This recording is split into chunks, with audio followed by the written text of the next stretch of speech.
My second video the same day. I had to get both of these videos out before the regular season started, obviously, right? So, let's get started with my 2023-2024 NBA record predictions. We're going to start out with the Eastern Conference. 15 seed, I got the Charlotte Hornets at 26 and 56. I'm going to say a lot of the same stuff I just said in my power rankings video, but obviously they got like LaMelo Ball, should be good enough to get him at least 26 wins. Besides him, Miles Bridges, once he's back from his 10-game suspension, should help out a little bit. Got good pieces like Gordon Hayward and Kelly, or not Kelly Oubre anymore, but they got Gordon Hayward and Terry Rozier. Just not a very talented team, so I have them as the last seed in the East here. 14 seed, get the Detroit Pistons at 28 and 54. They have a little bit more talent than the Hornets, I think, with Jaden Ivey, Oscar Thompson, Cade Cunningham, and Bojan Bogdanovic, and the multitude of power forward and centers like Marvin Bagley, Jalen Duren, James Wiseman, Isaiah Stewart, guys like that. But still not a very talented team. So I got them only at 28 wins. 13 seed, I got the Washington Wizards at 32 and 50. I think Kyle Kuzma and Jordan Poole, as well as younger guys like Bilal Coulibaly as their rookie, I think. Corey Kispert, Denny Avdia. They got Tyus Jones as a solid point guard here. So I think they'd be decent with about 32 wins. Then I got the 12 seed Orlando Magic at 33 and 49. I think they won like 35 games last year. I have them going as a slight regression, but ultimately, they're not looking to really be too good this year. They got a lot of young guys. Obviously, Paolo, Wagner. They got Cole Anthony, Markelle Fultz, rookies Jet Howard and Anthony Black. This is still a developing year for them. So 33 wins, still pretty solid, I would say. Then number 11, we got the Chicago Bulls at 34 and 48. So just missing out on the play-in here. We see that. If they had Lonzo Ball, they'd probably be in the play-in easily, but they don't. And they didn't, they weren't really good last year. I think they barely made the play-in last year, but I just don't see them making it this year. But obviously they're right on the cusp of making it. You can see we got number 10 is the Brooklyn Nets at 37 and 45, so they would be in the play-in obviously here. I think they definitely could win more than 37 games if Ben Simmons is an all-star level player again. But I don't expect him to be an all-star level player, so I only have him sitting here at about 37 wins. You could definitely see it being more, but right now, I just gotta, I could see a lot of these teams having more wins, but, not everybody can have more wins, right? So, you gotta, some teams get the short end of the stick here, right? Yeah, so number 9, we got the Hawks here at 41 and 41. They're an average team. They got, basically they were average team last year. So they should be much of the same team as they were last year. Obviously, they lost John Collins, but some development from Onyeka Okongwu as well as the other younger guys like Hunter and Griffin and Johnson. Should help make up for the loss of John Collins. So I have them about the same spot as they were at last year. That brings to the 8 seed. They also got the Toronto Raptors at the same record at 41 and 41. I think Pascal Siakam, Scotty Barnes, OG Anunoby, Grady Dick, Dennis Schroeder. That's a pretty good 5 right there. But they really don't have a true. They got Jakob Poeltl, I guess, back this year, so that's pretty good. But that's a pretty good center there. But they got a solid group of guys. I just don't think it's anything too special. So just sitting here at the 8 seed. 7 seed, got the Indiana Pacers at 42 and 40. So you see that a lot of these teams are pretty close with right about the same record. So a couple wins here and there could be the difference between a few seedings. So you don't gotta look into the seedings all too much. But yeah, the Pacers. I mean, Tyrese Halliburton, I think is really good. He could be an All NBA player this year for sure. Um, you know, and with guys like Benedict Mathurin, you know, getting better, and rookie Jarace Walker should be pretty solid this season. So I think they're a solid team. About 42 wins seems about right to me. Sixth seed here, we got the Miami Heat at 44 and 38. I mean, the Heat are obviously a playoff team, so them only winning 44 games and being the sixth seed, doesn't mean they're not going to be a good team still, because obviously last year they were the eighth seed and still made it to the finals. So, um, just because I think they'll be a sixth seed in the regular season doesn't mean I think they have a chance to. Doesn't mean that I think they have the sixth best chance out of the East to win the finals. I think they're better than that. But they're postseason team, and their regular season record is going to reflect that. At 5, we got the New York Knicks winning 45 games. I think that's pretty good. Jalen Brunson, Julius Randle, Josh Hart, Emmanuel Quickley, Quentin Grimes, um, Mitchell Robinson. That's pretty. They got a pretty solid 7, 8 guys on their team, which should be good for the regular season. And I don't expect much of them out of the playoffs, but I expect moderate regular season success sitting here at about the 5 seed. 4 seed, you got the Sixers at 48 and 34. If I knew James Harden was going to be on this team all season, they'd probably be at 50 plus wins. But I just don't know that. And we don't know what they're probably not going to get a good package back for him, especially not a good package that involves players that are going to be, providing a lot for this season. They're probably going to get more future assets out of the deal, like with picks and stuff. So they won't get, definitely won't match the caliber of player James Harden is for this season alone. So with that, I'm just hesitant to give him much more wins in this because of the situation we got with James Harden. 3 seed at the Boston Celtics at 49-33. 49 wins, you probably think they might get more than that, but I think the NBA is just very competitive this season. Obviously, that is a lot of it has to do with being healthy, because if every team is healthy, then a lot of these teams are going to be competitive, but probably won't work out that way, but that's the way I'm going to predict it, at least for the most part. So I think the Celtics are definitely a 50 plus win team on paper, but their depth also isn't that good out of their top 6 players. And I definitely trust this team more in the playoffs than I would in the regular season.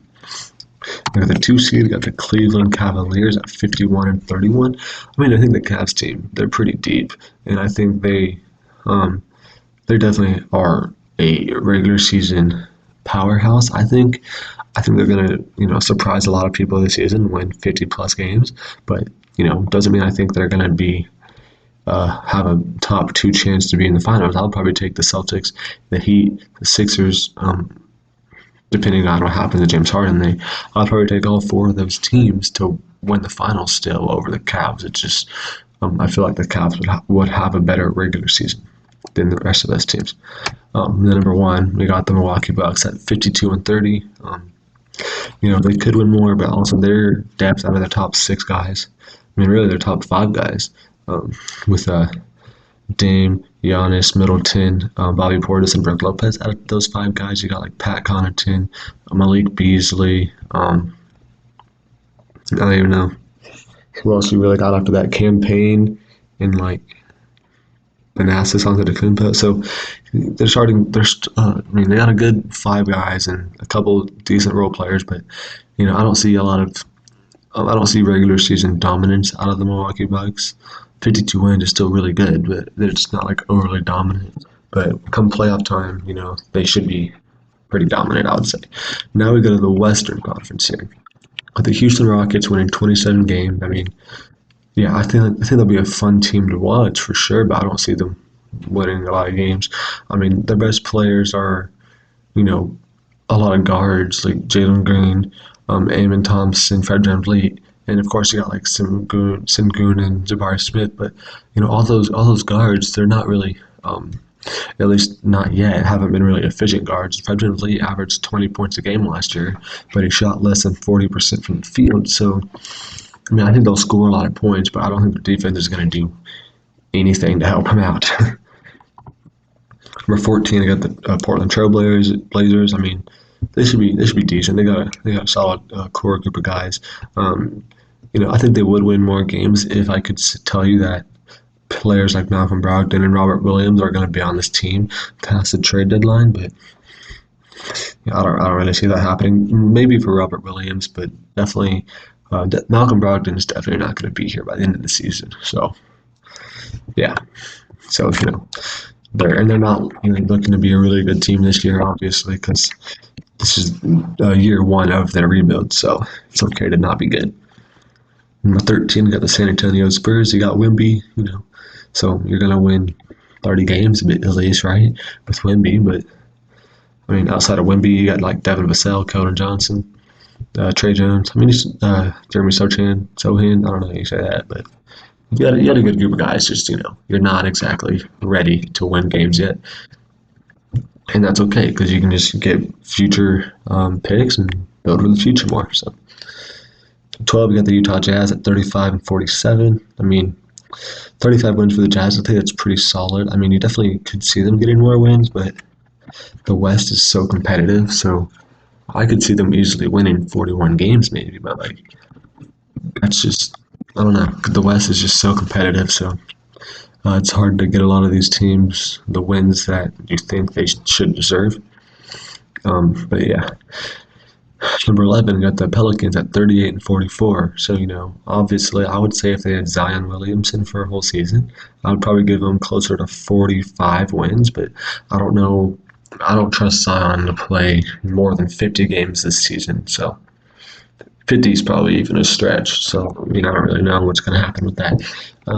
I hope it proves me wrong so this team can be, more fun to watch, obviously, with Zion and be better and more competitive. But I don't trust Zion's health, so I can't put them much higher than 38 wins here. Next brings us to number 10 seed. We've got the Timberwolves at 42 and 40. So you got a good foundation here. I definitely think you could win more than 42 games, but again, this conference is so competitive. So a lot of these teams don't have a high number of wins. There's a lot of teams within a few number of games. But yeah, number 9, got the Dallas Mavericks at 43 and 39. They should again have one of the best offenses in the league this season, like they did last season, with Kyrie and Luka. And I think they did make some moves to upgrade their defense this year, especially with their 2 draft picks and Derek Lively and Olivier Max Prosper. Those are 2 good defenders. So guys should have bought their team a little bit on that side of the ball, which should lead to more wins than last season. 8 seed, got the Grizzlies at 45 and 37. So obviously, I think if Ja Morant was playing, first 25 games of the season, I would have him higher than 45 wins. But missing your best player for a third of the season almost is not exactly ideal. Number 7, I got the Thunder at 46 and 36, so taking a big leap over last year. I mean, they got mostly the same exact roster, just another year under their belt, another year of development, and they added Chet Holmgren, who's healthy this year. So, that should definitely help them be a much improved team over last year. Also got the Warriors at 46 wins, getting the 6th seed here. I think the Warriors are going to be a better playoff team than regular season team because they don't have a lot of depth, but their stars are enough to get them a good amount of wins here with 46 wins. Number 5, you got the Clippers at 47 and 35.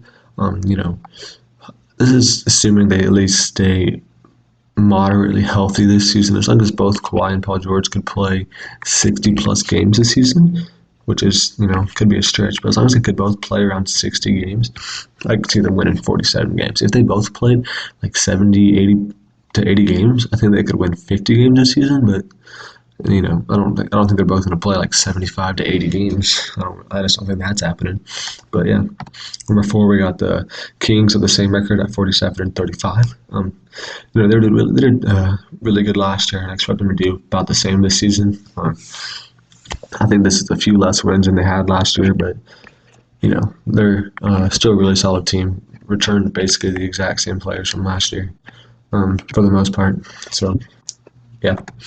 Number three, you got the Lakers at 48 and 34. So like I said, this is one of the deepest teams in the league. So they should definitely be a really solid regular season team. I think they'll be a really solid postseason team as well. But I think the regular season is going to be better than it has been in the past because they do have a lot more depth than they have in the past. The Phoenix Suns at 50 and 32, so they don't have a lot of depth either.